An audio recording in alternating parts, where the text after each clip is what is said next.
Capítulo 36 Corações renovados. 3 dias haviam corrido sobre a libertação de Júlio. De novo, ao lado de Zulmira, nas primeiras horas da noite, reparavam-lhes a profunda exaustão. O enfraquecimento progressivo impusera-lhe perigosa situação orgânica. O próprio Clarencio, depois de auscultá-la, observou apreensivo. Nossa irmã reclama socorro mais seguro. O esgotamento é quase completo.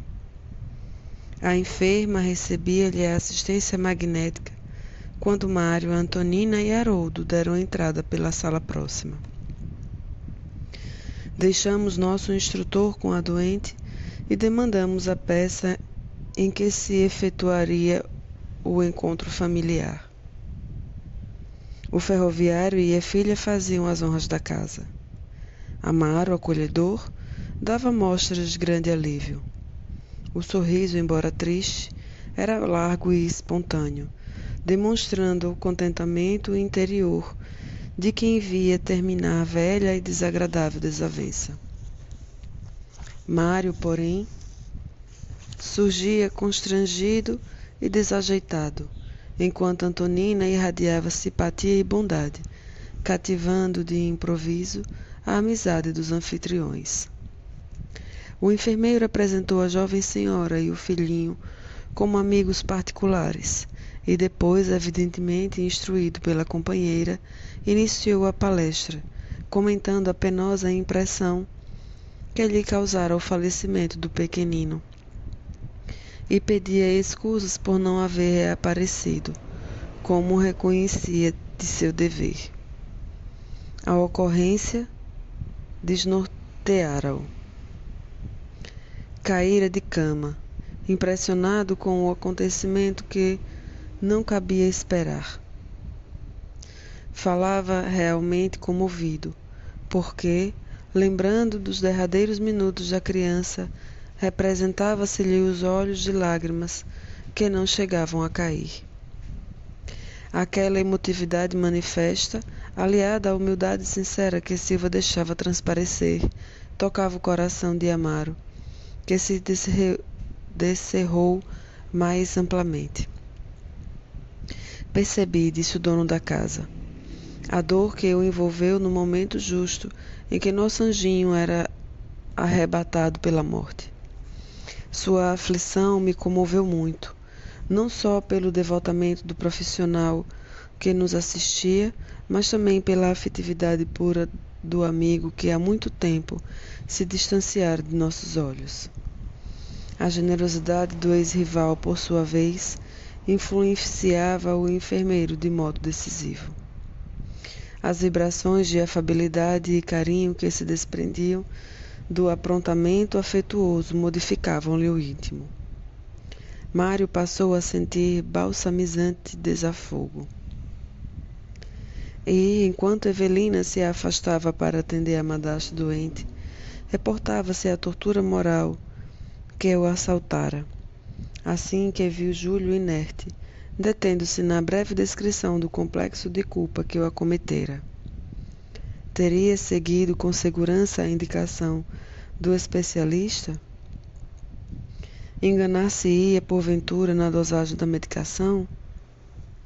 Na ligeira pausa que surgiu mental, Amaro tornou a palavra acrescentando bondoso.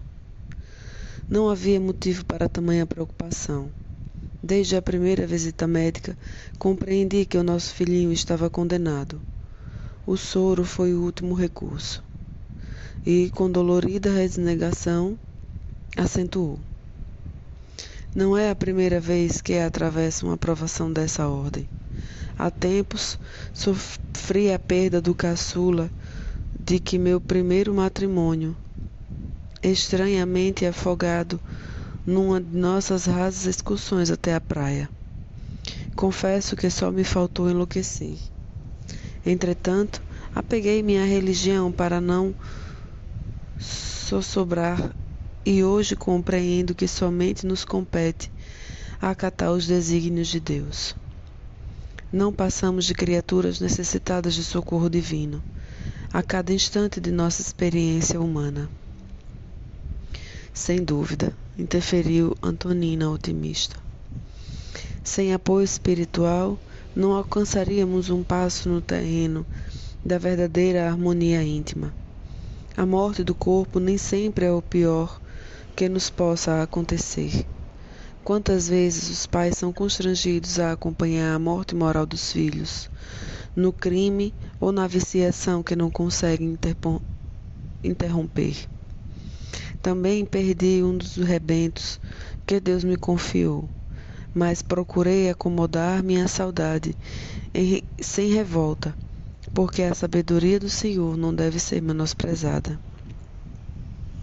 Que prazer ouvi-la, disse o ferroviário com discreta satisfação.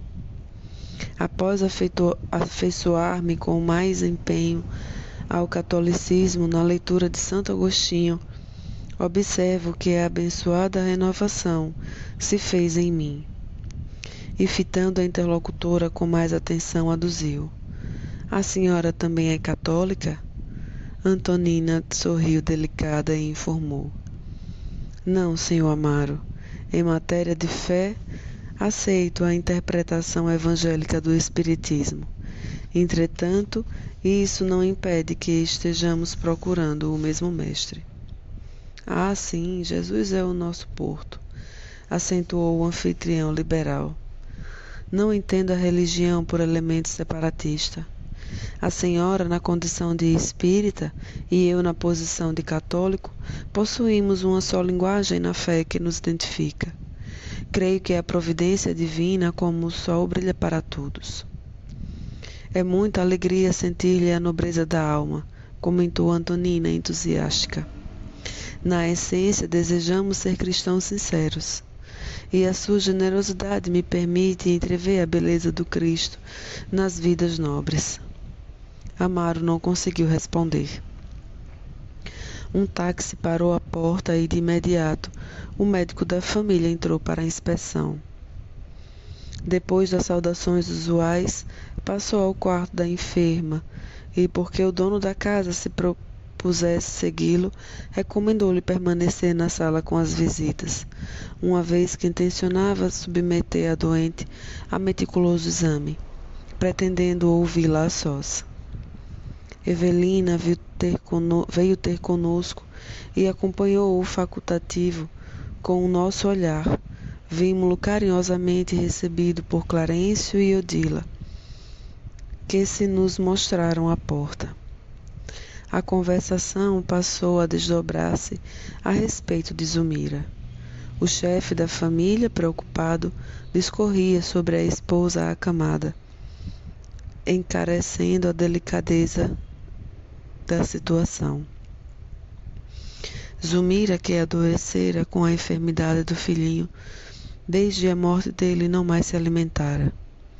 Não obstante todos os conselhos médicos e todos os apelos afetivos, demonstrava-se alheia no mais amplo desinteresse pela vida.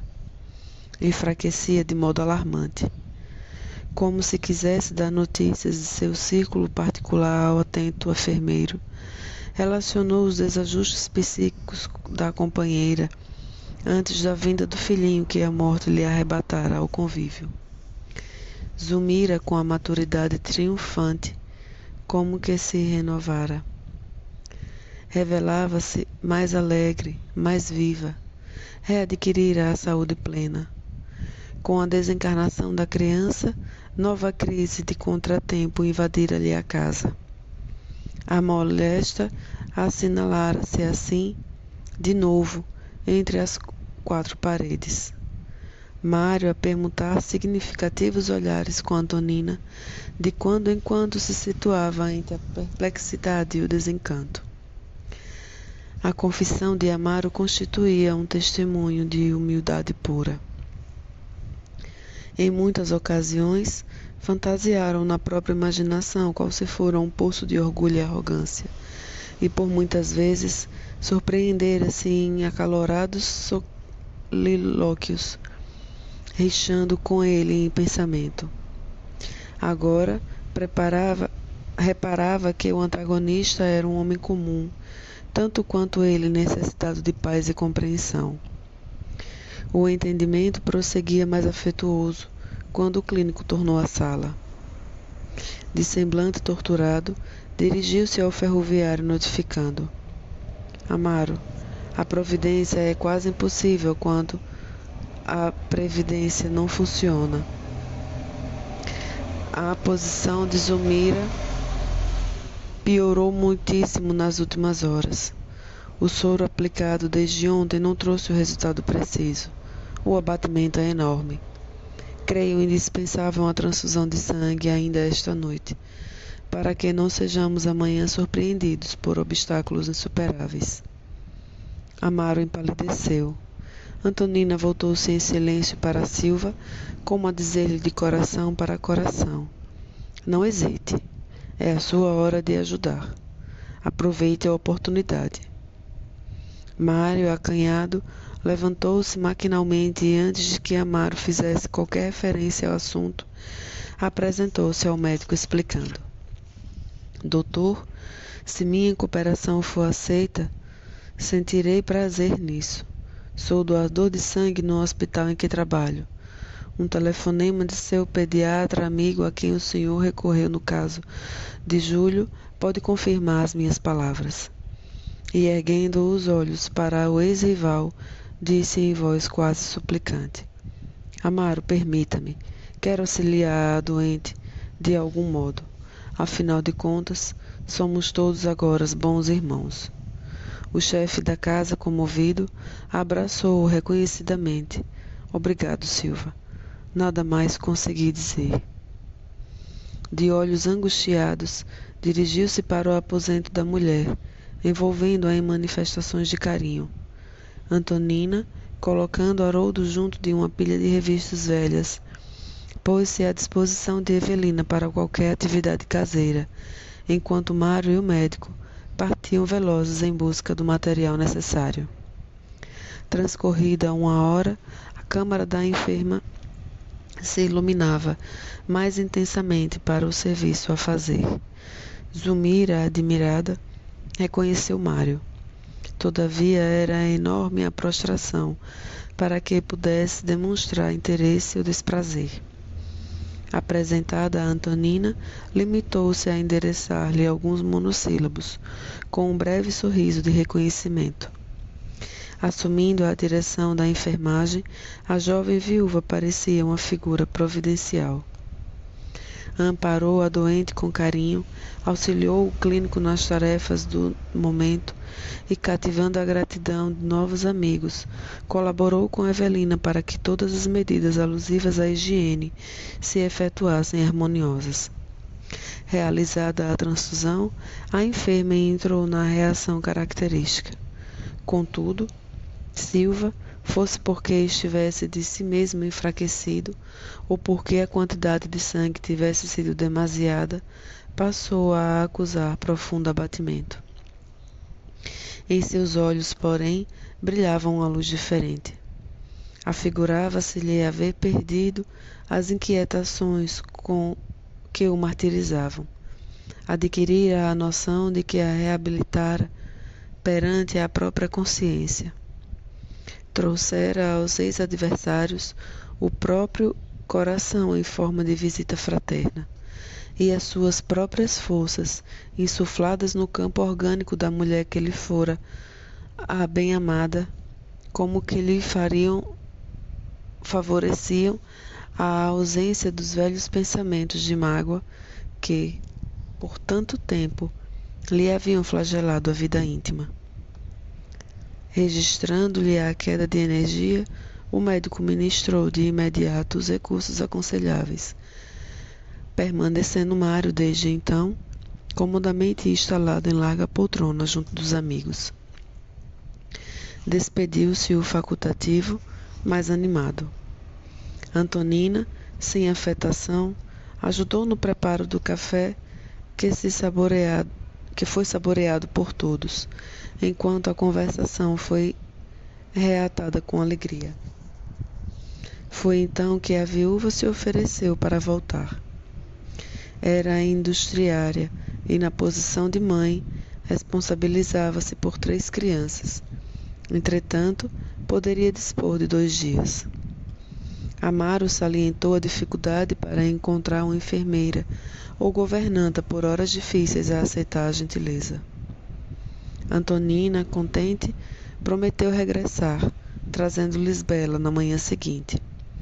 Estava convencida de que a menina conseguiria entreter Zulmira com as suas infantilidades, mitigando-lhe o coração saudoso de mãe. Evelina abraçou-a encantada. Simpatizara-se com Antonina como se fossem 2 irmãs.